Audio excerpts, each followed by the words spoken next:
Welcome to our first ever Mutton Chop Monday.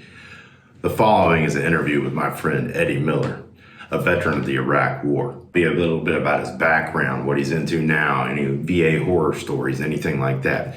There are a few mistakes on my end, had some internet trouble as the interview was going on. There are a few parts in the video where I start talking a little early, a little prematurely. But bear in mind, this is my first ever interview. And I'm pretty sure your first time, there was probably some premature shit going on too. So take it easy on us. We're doing the best we can. I really want to thank Eddie for coming on. And ladies and gentlemen, Eddie Miller. All right, my first ever guest here on the show's Chop House is Eddie Miller, a man who had the best hair on Warner Barracks back in the early 2000s. How you doing, Eddie? Good, man. How about you? What's new? Same shit, different day, man. Just trying to live my life. Hell yeah. Yeah, same here. It's balancing work, kid shit, all that fun stuff. Yeah. Oh, I understand that completely, man. So let's just get started. Since this podcast, for right now, is basically talking about how veterans are dealing with shit going on in real life. So let's just start out with tell everybody where you're from and what made you join the military. All right. Originally from Confluence, Pennsylvania, small town, middle of the fucking woods. 30 people in my senior class. Really had no fucking clue what I wanted to do. Got in a little trouble my senior year, got arrested. And I was like, you know what? I'm like, best thing for me is probably go to the Army. Went and talked to a recruiter and I was like, yeah, I want to do some shit with explosives. And they're like, hey, we got this job. It's 12 Bravo. Fucking, we'll give you an $8,000 signing bonus. And I was like, shit, I'm rich. $8,000? Hell. I thought I hit the jackpot there, but yeah, no, that's pretty much it. Like, yeah, never see more than 2 zeros in your bank account for it. yeah, for sure. Yeah, I know the feeling. When you joined up, what'd your folks have to say about it? They were shocked, proud. They didn't think I'd be able to get in. Thought that maybe my little trouble would keep me out, but nothing was prosecuted or convicted yet. So they hurry up, the Army hurry up, signed the papers, got it in, and like I said, I think they were more proud than anything. And at the time, nothing was going on, so they saw it as a good opportunity for me, get myself out of the small town atmosphere that I was in. Kind of nothing going on there. Yeah, that's kind of why I joined up. Is like my grandfather owned a diner and closed it down because he didn't want to do it anymore. And I was like, well, shit, what am I going to do? I'm not working in a factory, that's for sure. And so I went and joined up. How old were you when you joined up? 18. It was about a month after my 18th birthday. Went and talked to the recruiter, and shit, it was quick too. I want to say a week or so. Once I started talking to him, they had me down at MEPS. Get my butt cheeks spread apart and all that fun stuff. Yeah, duck walking, cupping. Yes, yeah. Yeah, I remember the doctor when he did mine. He was like, "Let me see your teeth," and he goes, "Okay, your teeth look pretty good. Now turn around and spread them." I was like, "What the fuck?" Yeah. What the fuck? Yeah. No, but yeah. So you went to Fort Leonard Wood, right? Yes, yep. Lost in the Woods. Yep, Leonard Wood, Missouri. Left about, again, a month after I graduated high school, July of 99. Oh, cool. And what was, and after that, what was your first duty station? Fort Riley, Kansas. Went there for, I think, a year and a half. And then a good friend of mine, went to basic with him, Jean Avina. He put in paperwork to get PCS to Bamberg, to Germany, and he told me about that, and I was like, shit, I heard Germany's awesome. Let me do it. So it was fun time. And that was my second. Yeah, did you get there before? It was good times. Yes. Yep. Yep. I remember sitting in the motor pool when 9/11 happened. Exactly. Thought they were bullshitting. At first, yeah, I was like, there's nothing going on, is there? Nah, the towers are fine. And then when you have the brigade formation and they call everything and lock everything down, it's like, oh shit, something's Nobody's going on. going home. Nothing. Yeah. Yeah. So, not long after that, we were deployed to Kosovo. You got anything to say about that? You remember anything fun about being there? Because it was kind of an easy deployment when it's awesome. It kind of was. Remember what Burge and Higgins got blown up on that one patrol? Yeah. Just got too close to some buildings that blew up. What TCP 417? Spending time there. Yeah, I remember this shit.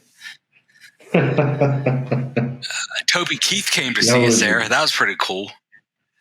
Well, he shot that video, courtesy of the Red, White, and Blue, when we were there.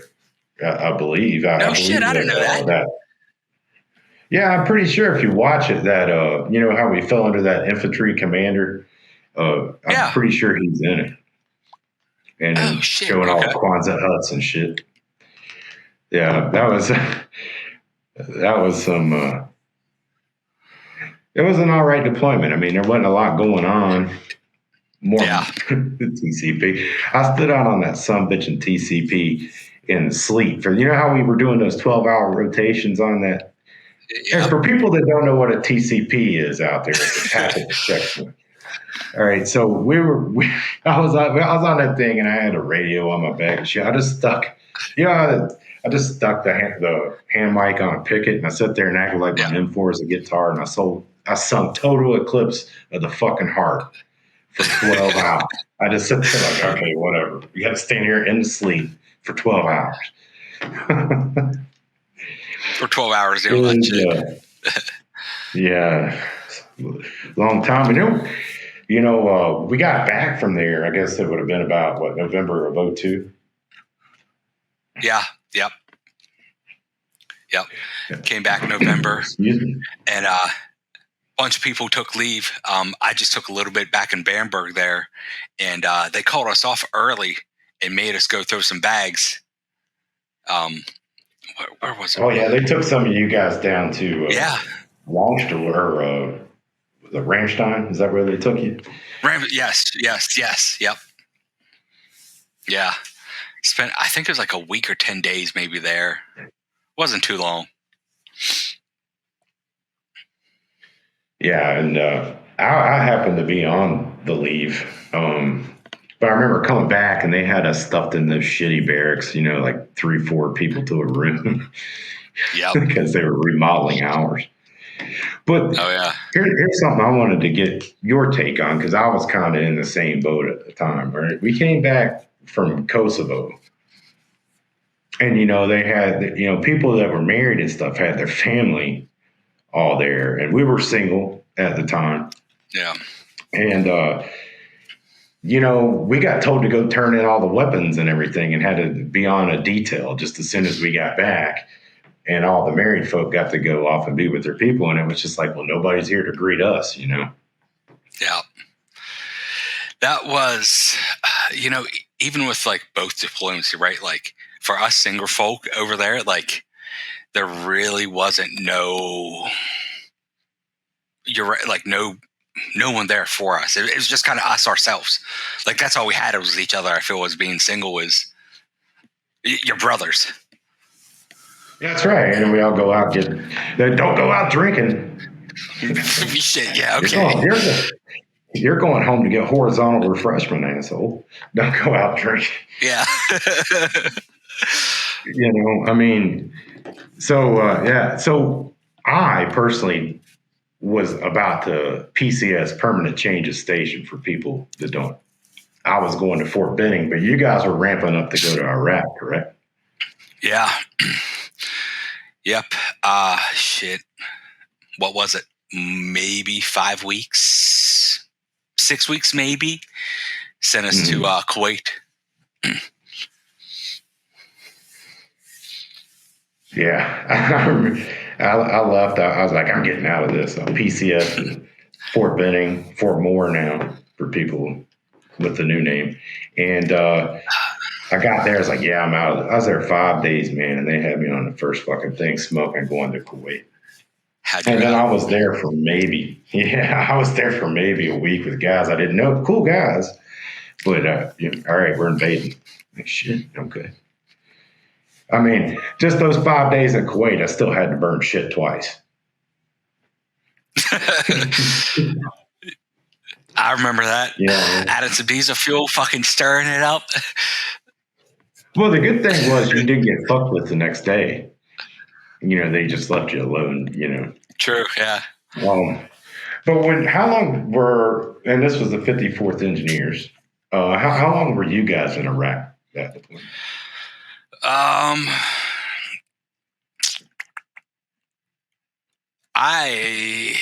want to say I left beginning of July, like July 1st or something, to ETS to get out of the Army. I want to say they stayed until, was it September or so? Or maybe later. But I feel after I left, I really don't know what all missions they really did, if it was much of anything other than just kind of, I guess, show presence. Yeah, I got to leave a little early because I went home on emergency leave, which I'll get into on another just me podcast. But we're going to focus on like what you're going. So when you got out, where'd you go? Again, came back to Germany. Nobody there. The entire battalion pretty much was downrange. So we drank a lot the last couple weeks I was there. Got home, back to PA, and ended up going to Pittsburgh Institute of Aeronautics and getting a little schooling and my A&P license to work on aircraft. Shit, look at you. You're not working on like Boeing doors or anything like that. Nah, Boeing needs a lot of work, man. There's shit coming apart, doors flying off. Whoa. Stop right there. We're going to add allegedly. We're just normal guys. We can't afford to get sued by Boeing. Anyway, the video got a little garbled right here. So I'm going to bring you back into saying I asked Eddie what kind of sector he's working in now. Wind. Started working on windmills, wind turbines. And been in that ever since. Started fairly young, especially in the U.S. here, and worked out pretty good for me, luckily. Yeah, people don't get how much goes into building one of those windmills. Like we were talking offline, my dad works for a company that builds those, and people don't realize how much it goes just into one tower. Yes. Building those things. And yeah. I mean, they get them up pretty quick, but like they do, yeah. If there's one hiccup, if there's one hiccup, and when the fans aren't showing up, the blades and all that shit, then it just delays all over. It does. So what do you do now? What do you do now? I'm the regional health and safety manager for Nordex. So I travel to Michigan, Indiana, have some sites Western PA, down in Maryland, stuff like that. That's pretty sweet, man. You're large and in charge.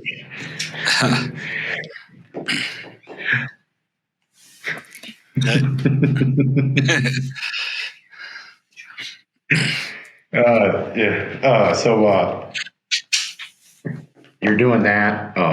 Did you ever have to frequent the VA or anything like that? Use them? The VA, man. I did. It took me a long time to even go to the VA just because of all the horror stories I heard of all the shit that people go through dealing with them. So I never wanted to fuck with them. Till I was at the gym talking to somebody, another vet, similar age, similar deployments. And he's like, Eddie, he's like, you should go. He's like, man, he's like, get him to check you out. Like, start your stuff with him. I was like, I don't know, man. And then for like 3 weeks, he beat me up about it. And then finally, I went and visited him, and glad I did. Got all my stuff through them. I will say my first experience out there is this doctor, Dr. Cash. Went in, started fucking doing shit. He's like, you get headaches? I said, yeah, I get headaches all the time. Yeah, I still do to the day. He's like, all right. He's like, I'm going to prescribe you this. It was some Flexerol, just like a little muscle relaxer. And he's like, what else do you need? I said, I don't understand. What do you mean? He's like, well, what else do you need? Like, the dude wanted to try to get me like all kinds of drugs, like hard shit. But here to find out, like 3 years later, he is now in jail because he has overprescribed narcotics and shit like that to people, just handing them out like candy. So that was like my first experiences with a doctor like that, just trying to push pills on me there. Yeah, they're fucking assholes. They did that shit to me. They're like, oh, here you go. Like, yeah, and I'd never been over 175 pounds in my life, and I blew up to 225. I was a bomb, but I blew up. Yeah. And it just, it fucking sucked, and I still deal with them to this day, and I'm having all kinds of stuff. I'm going to put that on a different thing, trying to catch them in some bullshit. But it's just, I don't think people understand, like, that some of these doctors that they hired, got their, I don't know, got their license at the medical school, hair care and tire center over here. I don't know. It definitely seemed like that for sure. Yeah. But I've had the doctors are the ones I usually have a problem with, like the nurses, the frontline people, all that shit. They're great. But yes. The doctors and this goddamn hospital here, I go to Beckley, West Virginia. It's had like 5 directors since I've lived here, and I've lived here since 2018. So I've lived here 6 years, 7 years, 8 years, excuse me. Jeez, man. And they've had like 5 or 6 different directors. And hell, at one point in time here, I was homeless, man. I went from contracting as an intelligence analyst, making a shitload of money. And it's something I'll go through in another video about myself. But I was basically married to a word that'll get kicked you off Facebook, but it ends with NT. And she took all my money. She took my house. She took my car. She took everything. Said, go get help. I came up here, and I was in a homeless shelter. And there was a lot of horror stories about what that director did. And I really don't want to get into it too much. But apparently, all that being said, there was a guy that died in it, and it was their fault. And I beat the drum all the way up till some people finally got in trouble. But they didn't give a shit. What do they care? You know what I mean? Like, so the way I see it is, we're just a number to them. Like anything, the VA makes no money off us. Yeah, it's just a number thing. That they're just going through. But anyway, how about now? You married now? I'm married. Second marriage. Again, first marriage. She was a piece of work. We'll say. We'll keep it that. Left her. Got rid of that. But yeah, same. Like, she took me for a shitload of money. Just sucked. Going through. You'll have that. Yeah. But then found someone else, got remarried, and she's awesome. Good woman. Keeps me in line. Tries to anyway. It's tough. Yeah, we sit here and talk shit, but as soon as I get home, I'm gonna have to tell my wife, "Oh, I'm sorry, I didn't do anything."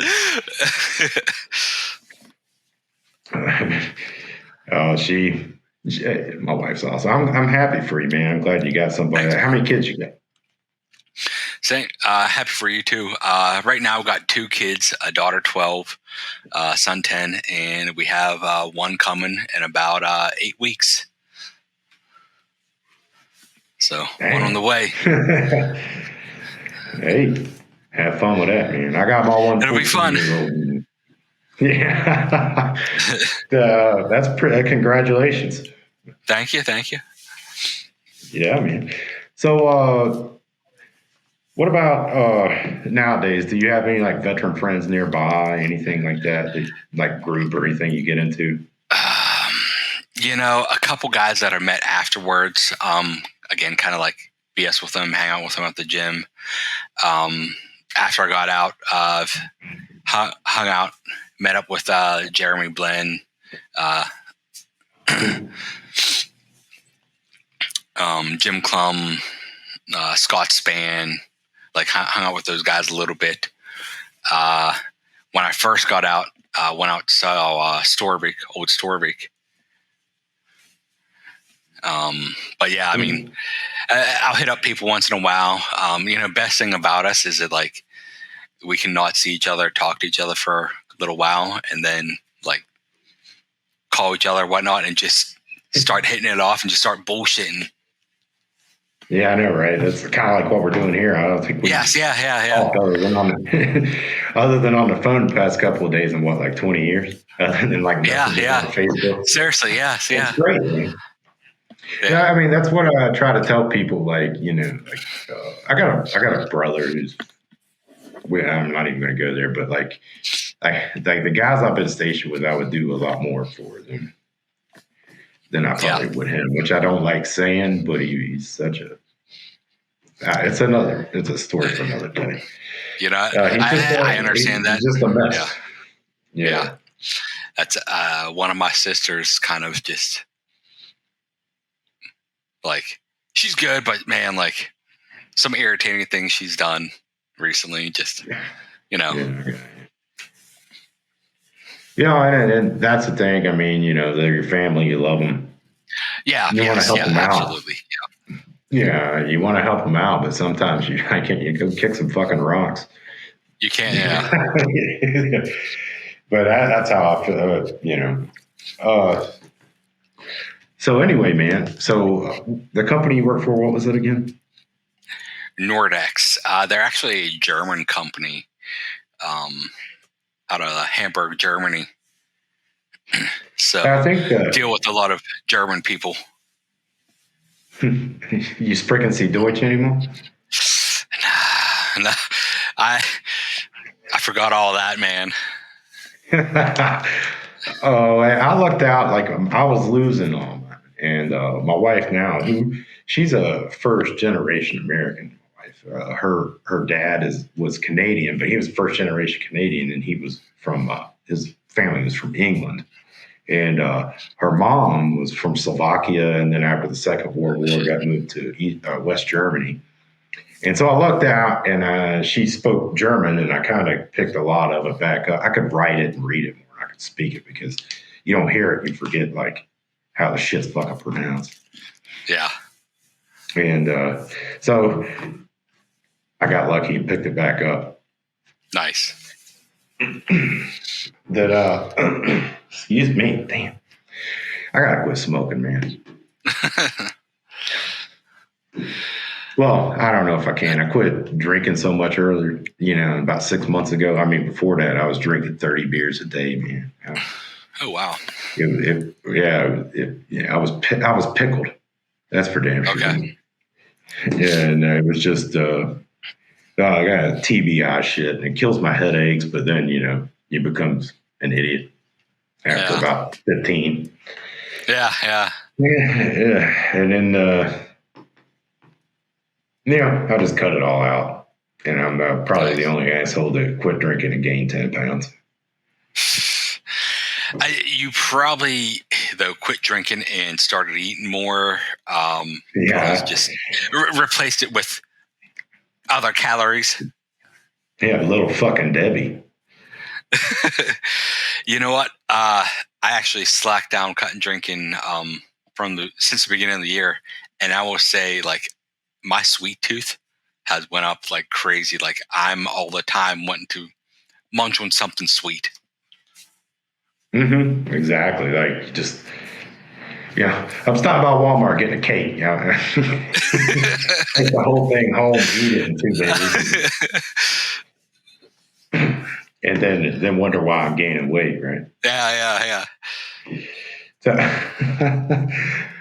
So let me hear. All right, this is like something I want to try to get with everybody. Okay, Okay. what would be like your most funny story from the army? Like, if you had to go to it and you wanted people to know, hey, we do all this good shit, but listen to this.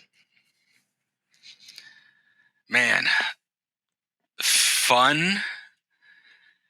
You know what? Yeah, Probably just would funny. when Yeah. we would go to